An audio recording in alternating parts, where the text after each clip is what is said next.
Hello, my name is Rob from the YouTube channel SwiftSlots and welcome to a Pendle Slot Racing information tutorial. Now you may have a Penelope Pitlane chassis in with your latest slot car resin kit that you may have purchased, or you might be looking for a high quality chassis to go in your latest slot car build.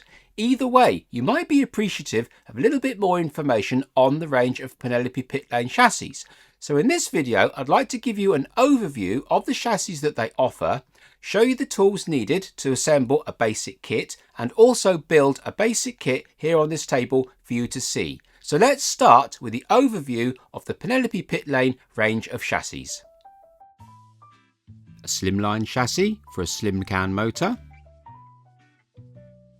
An ultra slimline chassis for a slim can motor. An inline clubman chassis for an S-can motor. A sidewinder chassis for an S-can motor. An angle winder chassis for an S-can motor. And a front engine chassis for an S-can motor. And these are some of the tools you may like to consider using while assembling your Penelope Pitlane chassis. A pair of side cutters for cutting out the metal parts and a small file for filing those cuts. A pair of smooth jaw pliers for folding up small metal parts. A 0.9mm Allen key for fitting your crown gear. A crosshead screwdriver for fitting your guide screw. A 5mm spanner along with your crosshead screwdriver for fitting your main chassis nut.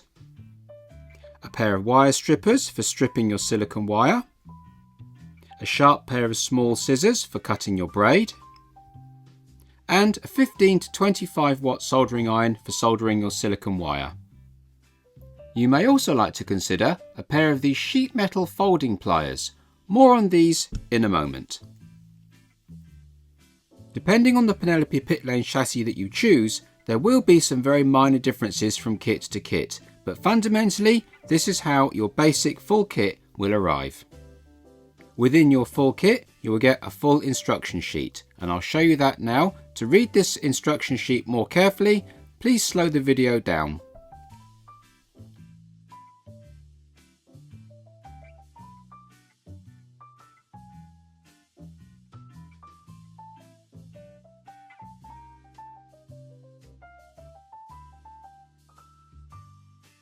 So in your full Penelope Pitlane kit, you will get one instruction manual, one main chassis edge, one motor pinion, one crown gear, two axles, one axle spacer, two nylon bearings, a chassis nut and bolt, a pair of body fixing screws, a length of silicone wire, a length of braid, two eyelets, a guide with its fitting guide nut, and two guide spacers.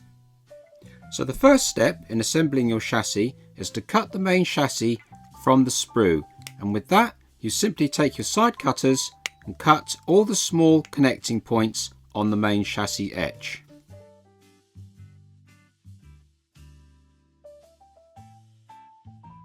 Once you've completed that task, with your small file you can file off all the little sharp nubs that were left over from the cutting process.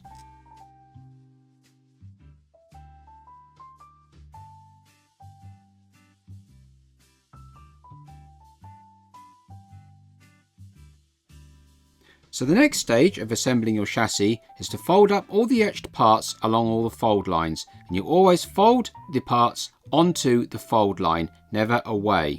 And for that you can use some smooth jawed pliers, or my personal way that I like to do it is with these sheet metal pliers. Now these can be bought from eBay or Amazon from anywhere between £10 and £20 a pair, and you simply clamp your part with the pliers very gently and give a little bit of a bend, and then you can move it along and then give it a bit of a bend again. Back and a bit of a bend and back again and a little bit of a bend, and by going back and forth and bending it a small amount you get a really clean fold, because the jaws on these pliers are very wide and they spread the load very evenly, and you can get a really accurate fold right up to 90 degrees just like that. And there. Very, very easy to do with these very large pliers, and they're very, very cheap. So my advice would be to then bring up the end. Once you've done the side, bring up the end, bring him in with the pliers, and then you can bring the other side up. Again, a little bit at a time. And when you're on the last bit at the back, you can just ease him back and bring him into place and clip him in. And then bring the front nice and square. And that completes folding up the chassis for stage 1. Once you've folded up your main sections, you can then bring the back section in nice and tight and get that all nice and tight in the little joints. There are 2 little joints on here. You can get those to clip in nicely, and then with your smaller pliers you can simply fold the tab down for your body. And then you'll see inside you have 2 mountings there for your motor. They can simply be pushed with your fingers, or you could use the pliers. Both work equally well.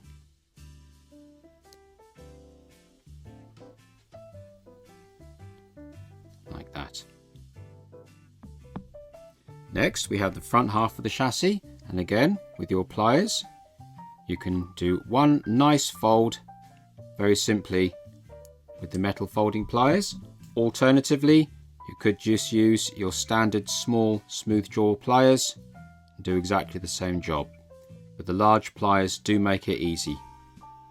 And then for the front section of the chassis, you've got 3 etch lines here, and they simply need to be folded over on each other.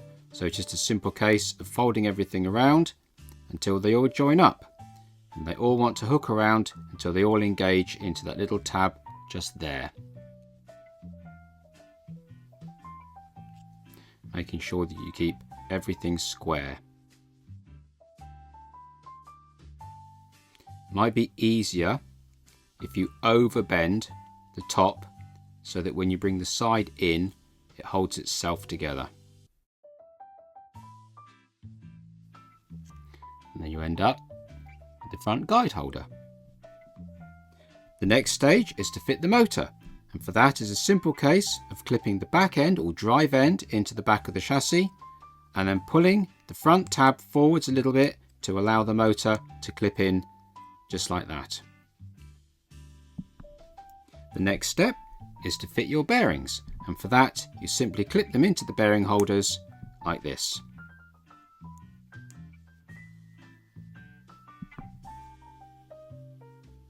The next stage is to fit your crown gear. So for that, place the crown gear between the bearings, take your rear axle, pass it through the bearings and through the gear and out the other side, and then take your 0.9mm Allen key and just give it a little tiny nip. And then you have your gear train installed. So the next stage of the build is to bolt the front end of your chassis to the rear end, and for that we take the guide mount, put it into the chassis first, then take the axle mount and put that in second, making sure the slot and the holes line up. Turn the chassis upside down, place your chassis screw into the bottom from the bottom, and then put your chassis nut onto the thread, and then with your screwdriver do up the nut to clamp the whole lot together. And then as an optional extra, if you wanted to, you can put your 5mm spanner on the nut just to hold the nut nice and tight and give it a gentle nip. And that completes the entirety of the chassis plate.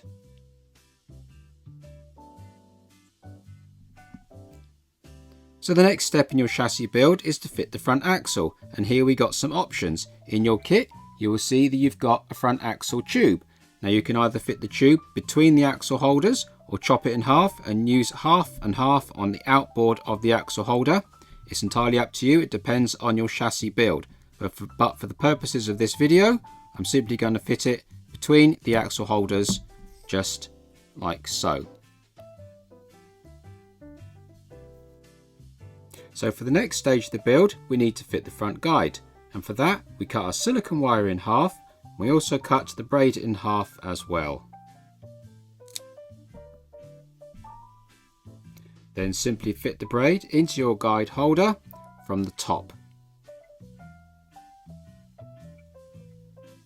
feeding it around the front and then folding it around on the underside, and repeat for the other side. Just like that. Don't worry about the fact that the braids are a little bit too long at the moment, we can trim it afterwards. So the next stage is to bare your wire for the eyelets.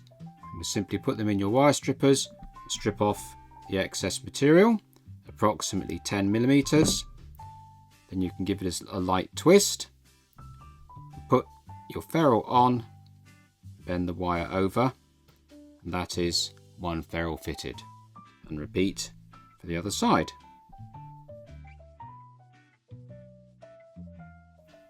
So the next step is to fit the wires into the guide.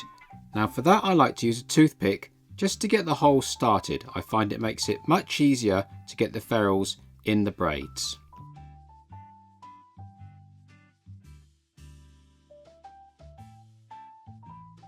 So this is now a great time to trim the excess braid off of your guide. Simply just chop it off with a nice pair of scissors, just like that. So the next step is to fit the guide to the chassis, and for that we have the potential use of these PCS guide spacers. You have a thick one and a not so thick one, and all you simply do is cut them off the sprue with a pair of side cutters, like that, and slide them over your guide. Now it depends on your chassis and it depends on the body as to how many of these spacers you use or where indeed you use them, but we're going to, for the purposes of this video, we'll use both of them on this guide and put them at the bottom.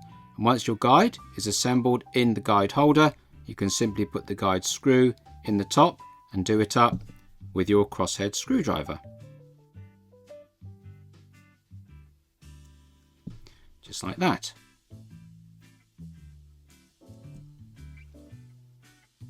So the last job to finish your basic chassis build is to bare the wires and solder them to your motor.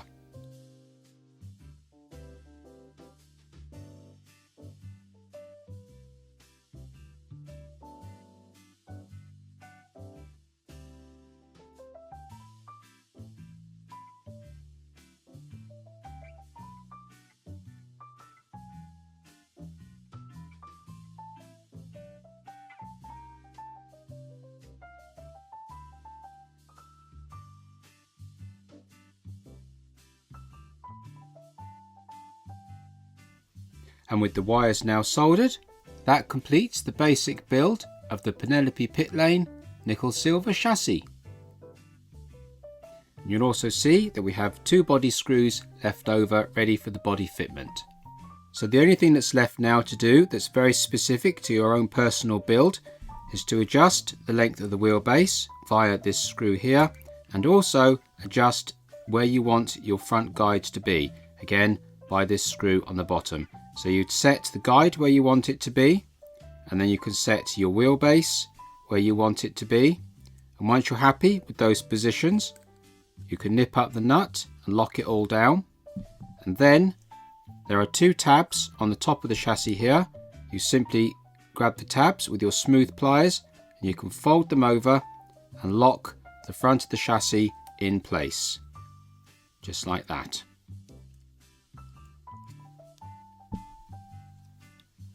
And that secures the front end of the chassis exactly where you require it. So now this main chassis build is completely finished, there are a couple of things that I'd like to run past you. Now in this video you see me fold this chassis up by hand, and that is absolutely adequate for any job. However, some might like to solder these 2 rear corners, and once the wheelbase is set, solder the front axle holder to the main chassis and also solder the front guide holder. If you don't like soldering, you can always epoxy the front axle holder to the main chassis, and then you can remove the main adjusting screw. Also, you might like to put a little bit of epoxy into the rear bearings to make them more solid. Alternatively, if you wanted to replace these nylon bearings with single flanged brass bearings, that would be part number AB03, and those bearings can be simply soldered into the chassis or epoxied. Also, if you'd like to solidify the motor in the chassis to make a more permanent fix, you can screw the motor into the chassis with two M2x4 screws. So hopefully this video has been useful to you if you've been considering a Penelope Pitlane chassis for your latest build, or indeed have one already in a resin kit that you've purchased. And if you have any other inquiries about this kit, please feel free to email Pendle Slot Racing via the link at the top of their website. So from me, Rob, and Pendle Slot Racing, thank you very much.